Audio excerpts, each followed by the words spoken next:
The morning fog still clung to RAF Debden Airfield like a damp wool blanket when Technical Sergeant Robbie Kantor pulled himself out from under the Packard Merlin V1650 engine of Captain James Fletcher's P-51D Mustang.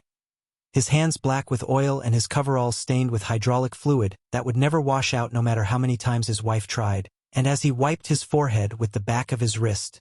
leaving another dark smear across his already dirt-covered face, he had no idea that the adjustment he'd just made, the one that went against every single page of the technical manual, every directive from Wright Field, every piece of conventional wisdom passed down from the engineers at Packard who built these magnificent Merlin engines under license from Rolls-Royce, would within the next 8 days result in Captain Fletcher shooting down 8 of Germany's revolutionary Messerschmitt Me 262 jet fighters, an achievement so statistically improbable that Allied intelligence initially suspected the kill claims were exaggerated or outright fabricated, because everyone in the European theater of operations knew by March of 1945 that catching a Me-262 in a piston-engine fighter was like trying to catch lightning in a bottle, an exercise in futility that had cost dozens of Allied pilots their lives as they pushed their aircraft to structural limits trying to intercept jets that could cruise at 540 miles per hour while a P-51D topped out at maybe 440 on a good day with a tailwind and a prayer. Robbie had been working on Mustangs since 1943 when he was first assigned to the 4th Fighter Group, and over those 2 years he'd developed an almost supernatural connection with the Packard Merlin engine,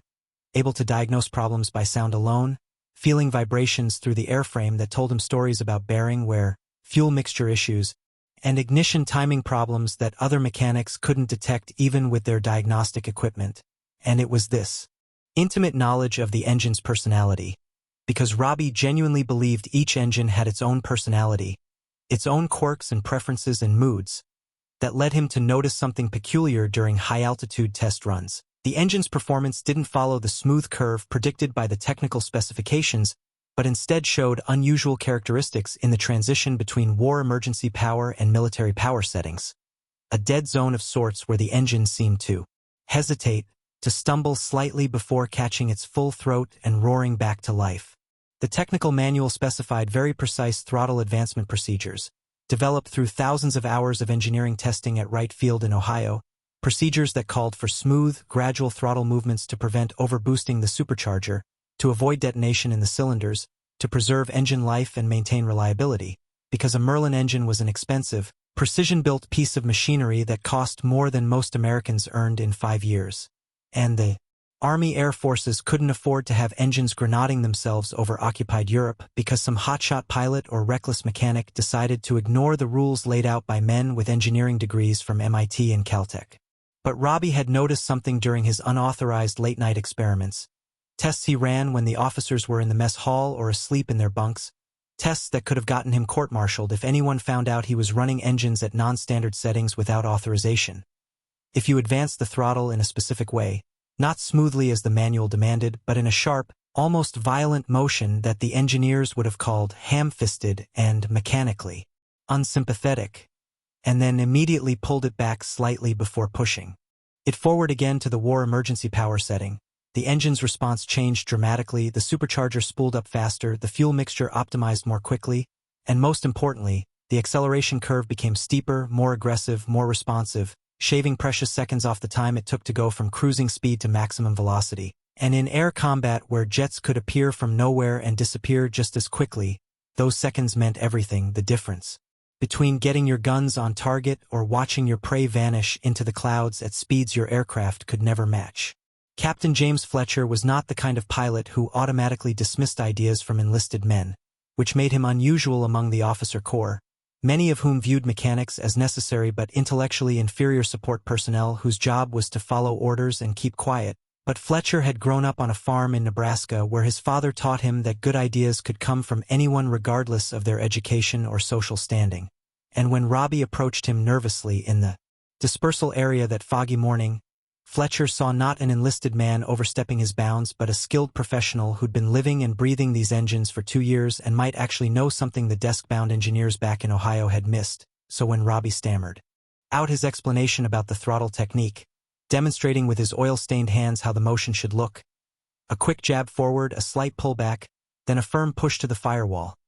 Fletcher didn't laugh or dismiss him or threaten him with disciplinary action like so many other pilots would have. Instead he listened carefully, asked intelligent questions about the mechanical theory behind the technique, about the risks of engine damage, about whether Robbie had tested this on other aircraft or just on Fletcher's personal bird, and after 15 minutes of discussion Fletcher made a decision that would have horrified the group commander if he'd known about it.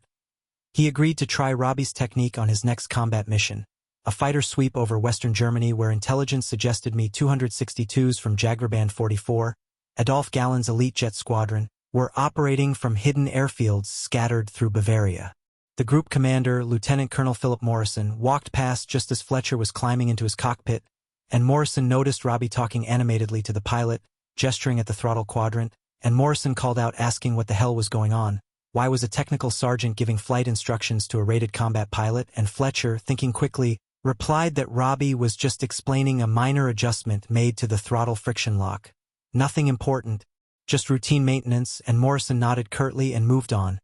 never knowing that he'd just witnessed the birth of a tactical innovation that would spread through the fighter groups like wildfire once word got out about its effectiveness, though that spread would be unofficial, unsanctioned, and technically in violation of Army Air Force's regulations regarding engine operating procedures. Fletcher's mission that day started routinely enough, 16 P-51s from the 4th Fighter Group flying escort for a formation of B-17s hitting an oil refinery near Munich, the kind of mission they'd flown hundreds of times before, and for the first 2 hours nothing unusual happened, just the steady drone of Merlin engines, the constant swivel of heads checking 6 o'clock, the radio chatter of call signs and position reports, until suddenly Fletcher's wingman called out contacts at 2 o'clock high, contrails streaking across the sky at impossible speeds, and everyone's stomach tightened because those contrails could only mean one thing. Me-262s. The Luftwaffe Schwalbe Swallow. The jet fighter that represented everything terrifying about Germany's technological desperation, aircraft that could climb faster, fly higher, hit harder, and run away quicker than anything the Allies could put in the air. Jets that had been shredding bomber formations and laughing at the P-51s and P-47s that tried futilely to intercept them. The Me-262s dove on the bomber formation like hawks on chickens. Their 430 million Malawian Quachas 108 cannons capable of tearing a B-17 apart with just a few hits, and Fletcher watched 2 fortresses stagger out of formation trailing smoke and fire as the jets made their first pass, then pulled up and away, climbing at angles that seemed to mock physics itself, and Fletcher knew that according to standard doctrine his job now was to position his flight between the bombers and the jet's likely attack vector, to try to disrupt their aim even if he couldn't catch them, to be a nuisance rather than a real threat, because everyone knew you couldn't chase a Me-262 and win. The speed differential was simply too great, but as Fletcher watched the jets repositioning for another attack run, climbing to 30,000 feet where the air was thin and cold and unforgiving, something in his Nebraska farm boy stubbornness rebelled against the idea of passive defense, and he remembered Robbie's demonstration that morning, the sharp jab forward, the slight pullback, the firm push to maximum power, and he thought, what the hell, either it works or it doesn't, but at least he'd be doing something other than watching helplessly while jets murdered his bomber crews. Fletcher called to his wingman, "Stay with me, Blue 2, we're going upstairs." And before his wingman could protest or ask what the hell he was thinking, Fletcher pushed his stick forward into a dive to build airspeed, then pulled up into a climbing turn toward the jet's position, and as he felt his Mustang's energy bleeding away in the thin air, fighting gravity and drag and the limitations of propeller-driven flight, he did exactly what Robbie had shown him, and the effect was instantaneous and shocking. Instead of the gradual power increase he expected, the Merlin seemed to explode with urgency, the supercharger howling like a banshee, the whole aircraft surging forward with an acceleration curve he'd never felt before, as if someone had lit an afterburner on his propeller-driven fighter, and suddenly he was closing the distance to the jets at a rate that shouldn't have been possible, the airspeed indicator climbing past 420, past 430, approaching 440 miles per hour in a sustained climb that the manual said should be impossible at this altitude and power setting. The lead Me-262 pilot, Lieutenant Klaus Heidelberg, a veteran jet pilot with 15 kills to his credit, was lining up for his second pass on the bomber formation when his peripheral vision caught something that made no sense. A P-51 was closing on him from 7 o'clock low, not just tagging along at a respectful distance as the Mustangs usually did, but actually closing the gap, eating up the separation at an impossible rate, and Heidelberg's first thought was that his airspeed indicator must be malfunctioning because there was no way a Propeller fighter could maintain pursuit of a jet in a climb, but when he cross-checked his instruments everything read normal. He was indicating 510 kilometers per hour in a steady climb. Yet this damned Mustang was still closing, still coming, still refusing to obey the laws of physics that had made the Me-262 invincible for the past 6 months. Fletcher could see the jet growing larger in his gun sight, could see the distinctive swept wings and the 2 Jumo turbojets slung under them, could feel his Mustang shaking with the strain of holding this speed at this altitude, the airframe creaking and groaning with stresses the North American aviation engineers probably never intended. But Robbie's throttle technique was working. The engine was responding with a fury and power that seemed supernatural, and Fletcher held his course steady, waiting for the range to close to 300 yards, 250, 200, until finally at 180 yards he pressed the trigger and his 6 Browning M 2.50 caliber machine guns erupted in a synchronized roar, sending a cone of armor-piercing incendiary rounds toward the fleeing jet, and Fletcher saw his tracers arc through the air and then, impossibly, incredibly, strike home along the Me-262's left wing root and fuselage, sparks and debris flying off the jet's aluminum skin, and Heidelberg felt his aircraft shudder as heavy machine gun rounds punched through places where armor was sacrificed for speed, felt the controls go mushy as hydraulic lines were severed, saw warning lights illuminate across his instrument panel like a Christmas tree, and he had perhaps 2 seconds to wonder how this was possible. How a propeller fighter had caught him in a climb, before the left Jumo engine exploded in a catastrophic turbine failure, shrapnel from the disintegrating turbine blades shredding through the engine nacelle and wing structure, and Heidelberg barely managed to reach for the ejection handles before his aircraft rolled inverted and entered a flat spin from which there was no recovery, and Fletcher pulled up hard to avoid the debris field, feeling the G-forces crushing him into his seat, and called out on the radio, "Splash 1-262, blue leader confirming kill." And the radio erupted with excited chatter because no one had seen a P-51 catch a Me-262 in a chase like that. It simply didn't happen, it couldn't happen, yet somehow it just had. Over the next 7 days, Fletcher flew 6 more combat missions, and on each one he used Robbie's throttle technique, and on each one he encountered Me-262s, and on each one he managed to close within firing range, and by the end of that week he had 7 more jet kills added to his previous score, bringing his total to 8 Me-262s destroyed in 8 days. A killing spree so improbable that it triggered an investigation by 8 fighter command intelligence officers who suspected Fletcher was either exaggerating his claims or misidentifying aircraft types, but Fletcher's gun camera footage was irrefutable, showing clear images of Me-262s in his sights, tracers converging on target, jets trailing fire and smoke and debris, and the intelligence officers were forced to conclude that somehow, impossibly, this Nebraska farm boy had figured out how to consistently catch and kill the Luftwaffe's most advanced aircraft, and they demanded to know how he was doing it. Fletcher could have taken credit for the technique, could have basked in the glory and the medal recommendations that were already being drafted, could have secured his place in aviation history as the pilot who cracked the code on jet interception, but instead he told the intelligence officers and the commanding general who flew in from Bushy Park to hear the explanation firsthand that the real genius wasn't in the cockpit but on the flight line, that a technical sergeant named Robert Kantor had developed a throttle management technique that changed the P-51's acceleration characteristics in ways the engineering manuals said shouldn't be possible. And when Robbie was summoned to the command briefing room, still in his greasy coveralls because no one gave him time to change into a clean uniform, he found himself standing in front of more brass than he'd seen in his entire military career, and they asked him to explain his technique, and Robbie, nervous and stammering and acutely aware that he was admitting to conducting unauthorized engine tests that violated multiple regulations, explained his theory about the supercharger response curve and the fuel mixture optimization and the acceleration dead zone that his technique exploited, and the officers listened with expressions ranging from fascination to skepticism to outright disbelief, because this kid with oil under his fingernails and no engineering degree was claiming to have discovered something that the best aviation engineers in America had missed. And after Robbie finished his explanation, there was a long silence until finally the general, a hard-faced man who'd flown combat missions in the previous war, asked the question everyone was thinking, "Sergeant, what's your civilian education?" And Robbie, his face flushing red with embarrassment, admitted he'd dropped out of high school in his junior year to help support his family during the Depression, had worked as a gas station mechanic before the war, had no formal engineering training. whatsoever, just an aptitude for machines and a willingness to experiment and a stubborn refusal to accept that what the manual said was necessarily the last word on how things actually worked. And the general looked at him for a long moment and then did something that shocked everyone in the room. He smiled, actually smiled, and said, "Sergeant, my father was a blacksmith who never got past 8th grade, but he could look at a piece of metal and know things about its properties that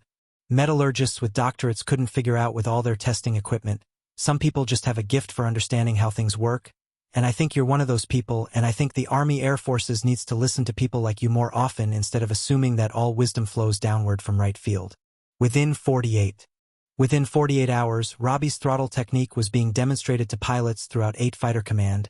not through official channels or formal training updates, but through the informal network of pilots and crew chiefs who actually made combat aviation work despite the bureaucracy rather than because of it. And over the next 3 weeks before Germany's surrender, P-51 pilots using the technique scored an additional 23 confirmed kills against Me-262s,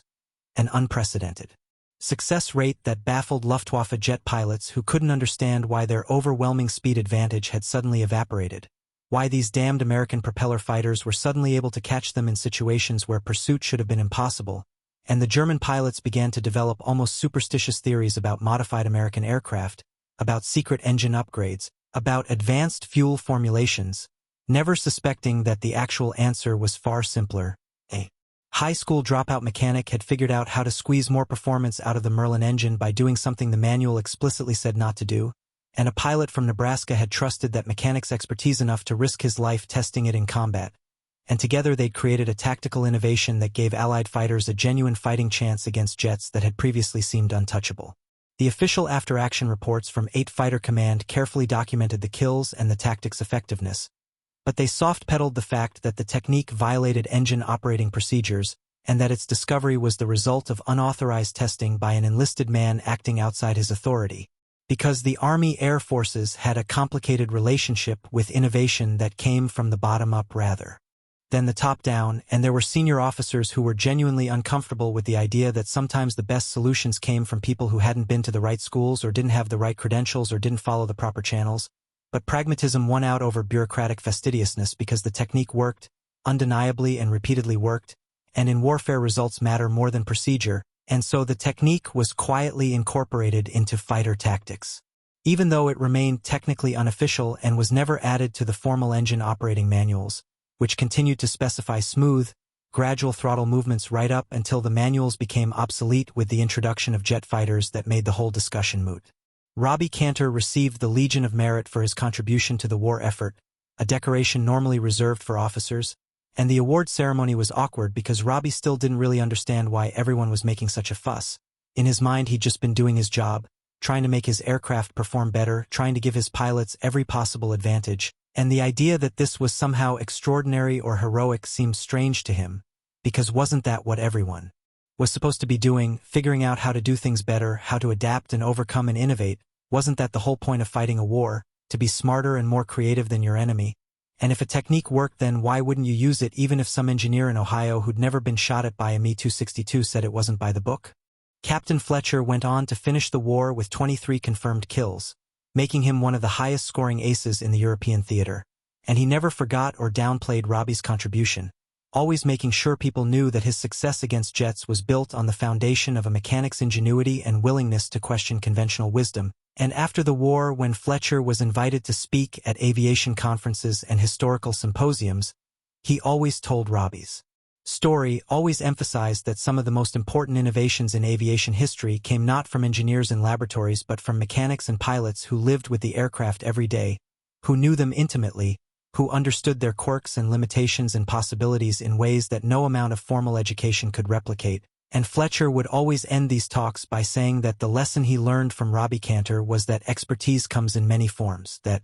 intelligence and creativity aren't limited to people with degrees and credentials, and that if you want to win, whether in warfare or business or any competitive endeavor, you need to create an environment where the Robbie Kantors of the world feel empowered to speak up, to experiment, to challenge the conventional wisdom, because those are the people who'll find the solutions that the experts missed, who'll see the possibilities that the rule followers couldn't imagine, and that's how you get innovations like the throttle technique that let propeller-driven fighters hunt down jets that everyone said were uncatchable, That's how you turn impossible into merely improbable and improbable into routine. That's how you win when the enemy has better technology and superior engineering and every material advantage. You win by being smarter and more adaptable and more willing to listen to good ideas, regardless of where they come from, and that lesson, Fletcher would say, was worth more than all the medals and kill credits and historical footnotes combined, because it was a lesson about human potential and organizational culture and the deadly cost of arrogance. And it was a lesson that remained relevant decades after the last P-51 was retired and the last Me-262 was scrapped and the whole conflict faded into history books and documentary footage, because the fundamental truth that Robbie, Kantor and James Fletcher demonstrated in the skies over Germany in those final desperate weeks of World War II was simply this: never underestimate the power of someone who actually knows what they're doing to see solutions that the theorists missed. Never assume that the official way is the only way or even the best way. Never let organizational hierarchy or credential worship prevent you from recognizing expertise wherever it exists, and never, ever make the mistake of thinking that innovation only flows from the top down, because sometimes the mechanic covered in grease and engine oil knows something that all the engineers with their slide rules and wind tunnels never figured out. And if you're wise enough to listen to that mechanic and brave enough to trust his expertise and flexible enough to abandon the rule book when reality demands it, you just might find yourself accomplishing things that everyone else insists are impossible, like catching jet fighters in a propeller-driven aircraft, like winning battles you're supposed to lose, like turning a Nebraska farm boy and a high school dropout into heroes whose story is still being told 80 years later. Not because they did something that looked heroic in the moment, but because they demonstrated something profound about how human beings actually solve problems and create innovations and overcome obstacles that seem insurmountable. And that's a story worth telling not just to aviation enthusiasts or military historians, but to anyone who's ever been told their ideas aren't worth considering because they don't have the right credentials. Anyone who's ever seen a better way to do something but been afraid to speak up because they're not the expert. Anyone who's ever wondered whether their practical experience and hands-on knowledge might actually be worth more than someone else's theoretical understanding and academic credentials, because Robbie Kantor's story says yes. Your experience matters, your observations are valid, your ideas deserve consideration, and if you're right about something important, then don't let anyone's degrees or rank or position intimidate you into silence. Speak up, demonstrate your idea, prove your case, because you might just be the person who figures out how to catch the uncatchable, how to solve the unsolvable, how to do what everyone says cannot be done. And that's not just a story about World War II aviation tactics, that's a story about human potential and the democratic distribution of intelligence and the vital importance of creating systems that can recognize and elevate good ideas regardless of their source, systems that value results over credentials, performance over pedigree, practical wisdom over theoretical knowledge. And in the end, that might be the most important lesson from the whole strange episode of the mechanic's wrong throttle trick that let Mustangs hunt down Me-262s, not the tactical details or the combat statistics, but the deeper truth about how organizations succeed or fail based on their ability to recognize and empower their own Robbie Kantors, their own mavericks and tinkerers and practical geniuses who see what others miss and know what others don't and can turn impossible into routine if only someone will listen to them and trust them and give them the chance to prove that sometimes the wrong way according to the manual is actually the right way according to reality. And that's a lesson that transcends any particular war or technology or historical moment. A timeless truth about human nature and organizational dynamics and the eternal tension between rule-following and innovation, between authority and expertise, between what the book says should work and what actually works when you're up at 30,000 feet with jets on your 6 seconds to live unless you try something different, something unorthodox, something that a mechanic covered in grease figured out during unauthorized late-night experiments that could have gotten him court-martialed but instead got him a medal and a place in history and, more importantly, got his pilots home alive, because in the end that's what it was really about, not glory or recognition or proving the experts wrong, but simply giving the men who climbed into those Mustangs every morning a better chance of climbing back out at the end of the day, a better chance of surviving their combat tour and going home to Nebraska or Brooklyn or Texas or wherever home was. And if doing that meant ignoring the manual and trusting a high school dropout's intuition about supercharger response curves, then that was a trade Fletcher and Robbie and thousands of other pilots and mechanics made without hesitation. Because survival and victory mattered more than procedure, results mattered more than process, and getting it right mattered more than doing it by the book, and that's the real story of the mechanic's wrong throttle trick, not just a tale of tactical innovation but a profound statement about what matters most when everything is on the line and the conventional wisdom isn't working and someone with dirt under their fingernails says, I've got an idea that might save lives even though it's not in the manual. Because that's the moment when organizations and leaders either rise to greatness by listening and adapting or fail by clinging to orthodoxy and hierarchy. And in March of 1945 on an airfield in England, the Army Air Forces chose greatness, chose to listen to. A technical sergeant who'd figured something out, chose results over procedure and survival over rule following, and 8 Me-262s and 23 more after that paid the price for that choice, shot down by pilots flying aircraft that shouldn't have been able to catch them, shouldn't have been able to match their performance, shouldn't have been able to compete, except that a mechanic and a pilot proved that shouldn't doesn't mean can't if you're smart enough and brave enough and innovative enough to find the solution that everyone else missed. And that's why this story matters, not as a footnote in aviation history, but as an eternal reminder that the impossible is often just the not yet discovered possible, waiting for someone with practical wisdom and moral courage to bring it into being.